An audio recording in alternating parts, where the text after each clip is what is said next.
परंतु जनता यहाँ की यह जानने की कोशिश करेगी कि उनके जो प्रत्याशी हैं वो कौन है, उनका अतीत क्या रहा है और जिस पार्टी से वो आ रहे हैं उस पार्टी का अतीत क्या रहा है। जी, मैं उमेश पासवान। अगर आप जीत कर आते हैं तो आप इस योजना को कहाँ तक सफल बनाएंगे? मुख्यमंत्री 7 निश्चय योजना, बाकी का और 5 योजना है। चलिए कोई बाकी योजना पता नहीं, तो आगे आप अगर आते हैं तो ये 3 ही योजना की क्या रणनीति है कि आप ऐसे चुनावी बैकग्राउंड से नहीं आते हुए भी आप इस विधानसभा क्षेत्र को जीत सकते हैं?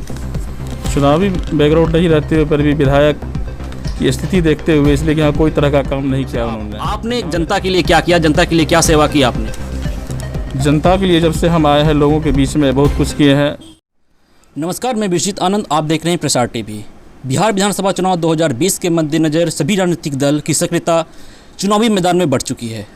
अभी मैं मौजूद हूँ सहरसा जिला स्थित सोनबरसा विधानसभा क्षेत्र के नुनती ग्राम में। यहाँ पे सोनबरसा विधानसभा क्षेत्र से जनतांत्रिक लोकहित पार्टी के उम्मीदवार उमेश पासवान हमारे साथ हैं। चलिए जानते हैं कि क्या इनका राजनीतिक मुद्दा है, और इस ये पार्टी भी नहीं है तो ये भी मैं जानने की कोशिश करूँगा कि ये पार्टी की गठन कब हुई है और इस पार्टी का मुख्य एजेंडा क्या है। स्वागत है आपका। जी, हमारी पार्टी जनतांत्रिक लोकहित पार्टी का गठन 2 साल पहले हुई है और इनके राष्ट्रीय अध्यक्ष सत्यप्रकाश नारायण जी हैं, जो हाई कोर्ट के सीनियर एडवोकेट हैं। राष्ट्रीय महासचिव प्रियरंजन जी हैं, जो पटना में IAS और IPS की तैयारी करवाते हैं। और इस पार्टी का मेन एजेंडा ये है कि नई पार्टी है और सर्वप्रथम अकेले चुनाव लड़ा, किन्हीं से कोई तरह का कोई गठबंधन नहीं है, ताकि विपक्ष हमारी मजबूत हो। इसलिए कि 15 साल से हम लोग 15 साल लालू सरकार में भी देखे और 15 साल से जदयू में भी देख रहे हैं, लेकिन कई तरह से किसानों को प्रताड़ित किया जा रहा है। किसानों का अनाज का दाम का भी कोई तरह का मोल नहीं दिया जाता है। किसान हर तरह से ग्रसित है, बाढ़ में रह जाता है, सुखाड़ घोषित हो जाता है, किसानों के फसल का अच्छा दाम नहीं मिल पाता है और युवा बेरोज़गार भटकते रहता है पढ़ लिख करके, और उनको अनुबंध करके बेवकूफ़ बनाता जा रहा है और सही तरह से सरकारी नौकरी भी नहीं दिया जाता है। आपने कहा पार्टी नहीं है, तो पार्टी जो विधानसभा पहला विधानसभा क्षेत्र मतलब इलेक्शन होगा पार्टी का? जी, सर्वप्रथम पहली बार। कितने सीटों पर यह पार्टी चुनाव लड़ रही है? इस बार पार्टी 20 सीटों पर चुनाव लड़ रही है। जी, वो 20 सीट कौन कौन से होंगे? 20 सीट जैसे सोनबरसा हो गया, सोनबरसा विधानसभा और सहरसा विधानसभा, और उसके बाद मुंगेर विधानसभा हुआ, लखीसराय, इस तरह से अन्य हैं। जी, एक अच्छा जनप्रतिनिधि वही कहलाता है जो जनता से सीधे तौर पर रूबरू हो सके, सीधे तौर पर जुड़ सके। आप यहाँ से प्रत्याशी हैं, आप जीत के आना या ना आना वो चुनावी परिणाम पर डिपेंड करता है, परंतु जनता यहाँ की यह जानने की कोशिश करेगी कि उनके जो प्रत्याशी हैं वो कौन है, उनका अतीत क्या रहा है और जिस पार्टी से वो आ रहे हैं उस पार्टी का अतीत क्या रहा है। जी, मैं उमेश पासवान, प्रत्याशी बनवा प्रखंड घोड़दौर गांव से हूं और सोनबरसा विधानसभा से ही। और मेरा उद्देश्य यही है, जिस तरह से जनता वर्तमान विधायक से काम के लिए परेशान है और गरीबी से तरस खा रहे हैं, और मेरा उद्देश्य है कि उसी तरह से काम करना है कि जनता से पूछ कर काम करना है कि कुछ बचा तो नहीं है, जितना हो सके काम पूरे तरीक़ा से करना है। वर्तमान सरकार कहाँ पे फेल्योर नजर आती है? वर्तमान सरकार फेल्योर होती है कि वादा करके और विद्यार्थी लोगों को भी, मतलब जो पढ़ा लिखा उनको नौकरी सही सरकारी तरह से नहीं कर पाते हैं, अनुबंध पे दे देते हैं और सबका जीवन समय भी नहीं कटता है और किसान को सही तरह से उनका कीमत नहीं मिल पाता है। सरकारी स्कूल में पढ़ाई की सुचारू रूप से व्यवस्था नहीं है, बच्चे लोग पढ़ नहीं पाते हैं। ये सब बहुत बड़ी परेशानी है। मुख्यमंत्री की महत्वाकांक्षी योजना थी मुख्यमंत्री 7 निश्चय योजना। इस योजना को आप अपने विधानसभा क्षेत्र में किस तौर पे देखते हैं? अभी तक क्या काम हुई है, या अगर आप जीत कर आते हैं तो आप इस योजना को कहाँ तक सफल बनाएंगे? मुख्यमंत्री 7 निश्चय योजना जो चुनाव से समय में पहले से ही करते जा रहे हैं, जिसको अभी तक अधूरा पड़ा हुआ है और कहीं तरह से संपूर्ण रूप से पूरा सुचारू रूप से चालू नहीं हुआ। मुख्यमंत्री 7 निश्चय योजना कौन कौन सी है? मुख्यमंत्री 7 निश्चय योजना जैसे पानी टंकी का हो गया जी, शौचालय हो गया जी, नाला वाला काम हुआ, ये सब जो है मुख्य अतिथि पर दिया गया है। 3 ही योजना हुई। जी तो आप अगर जनप्रतिनिधि बन रहे तो आपको योजना की जानकारी तो होनी चाहिए।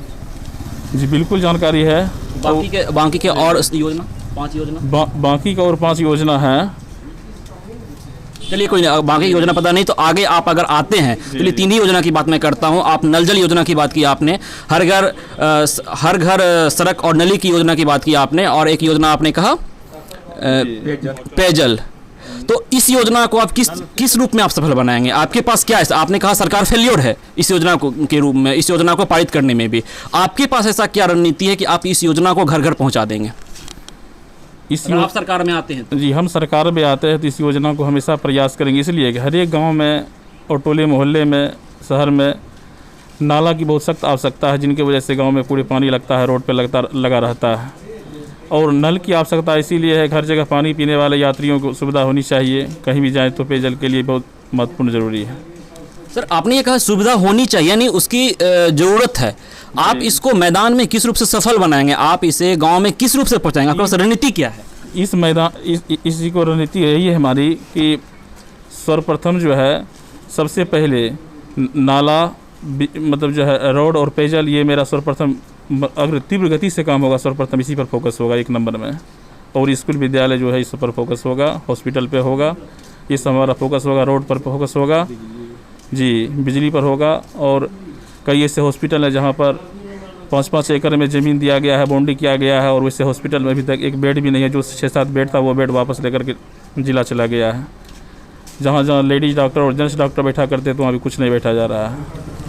बिहार में अगर खासकर भारत की राजनीति में तो है ही, बिहार की राजनीति में अगर खासकर बात की जाए तो एक ट्रेडिशनल वे ऑफ राजनीति चलती है कि जो राजनीतिक बैकग्राउंड से आते हैं या अतीत में इनका राजनीतिक रहा हो, वही जाके किसी एक विधायक के पद पर सुनिश्चित हो पाते हैं, विधायक बन पाते हैं।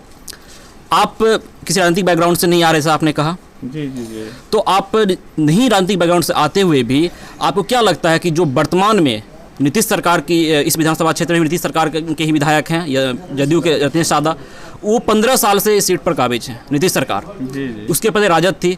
तो आपको क्या लगता है कि आपके पास क्या रणनीति है कि आप ऐसे चुनावी बैकग्राउंड से नहीं आते हुए भी आप इस विधानसभा क्षेत्र को जीत सकते हैं? चुनावी बैकग्राउंड नहीं रहते हुए पर भी विधायक की स्थिति देखते हुए, इसलिए कि यहाँ कोई तरह का काम नहीं किया उन्होंने, यहाँ का जनता उससे नाखुश है जी।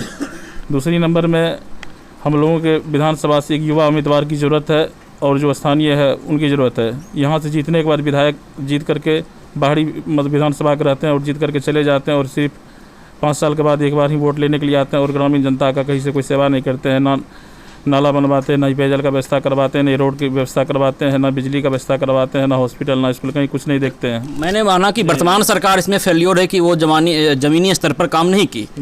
आपने कहा बाहरी, आपने कहा कि जो लोकल हैं उन्हें चुनना चाहिए।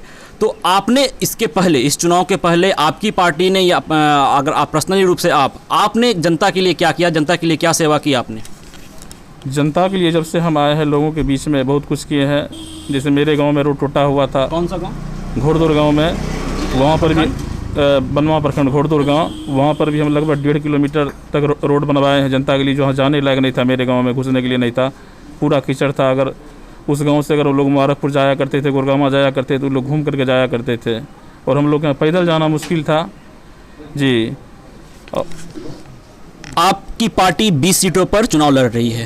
ये जाहिर सी बात है कि आप मुख्यमंत्री तो बन नहीं सकते आपकी पार्टी से कोई, आप जीत कर भी आएंगे तो किसी न किसी दल को आप सपोर्ट करेंगे। तो आपकी पार्टी किस दल को सपोर्ट करने वाली है? ये किस दल को सपोर्ट करेंगे ये अभी आगे नहीं बताएंगे, आगे ये चीज़ हमारे जो राष्ट्र अध्यक्ष हैं वो इनके सुनिश्चित करेंगे। लास्ट सवाल आपसे यह रहेगा कि यहाँ की जनता से आप क्या कहना चाहेंगे? यहाँ की जनता से हम यही कहना चाहेंगे कि हमारी जीत यहाँ की जनता की जीत होगी, और जिस तरह से अभी हम वर्क कर रहे हैं इस तरह से हम हर एक विधानसभा में घर घर मेरे लिए सब एक समान रहेंगे। और नाला पे बनवाने का काम, रोड बनवाने का काम, स्कूल का काम, हॉस्पिटल का काम, बिजली का काम, इस पर सर्वप्रथम फोकस और प्राथमिकता दिया जाएगा 1 नंबर में जी। उसके बाद किसान के दामों के लिए हम लोग उचित पैक्स अध्यक्ष से या तमाम तरह से बोल करके जो भी होता है ऊपर से बड़ी पदाधिकारी से करवा करके आदेश करवाएंगे। बहुत बहुत धन्यवाद आपका। ये थे उमेश पासवान, ये जनतांत्रिक लोकहित पार्टी से जो समरसा विधानसभा क्षेत्र से प्रत्याशी हैं इस बार।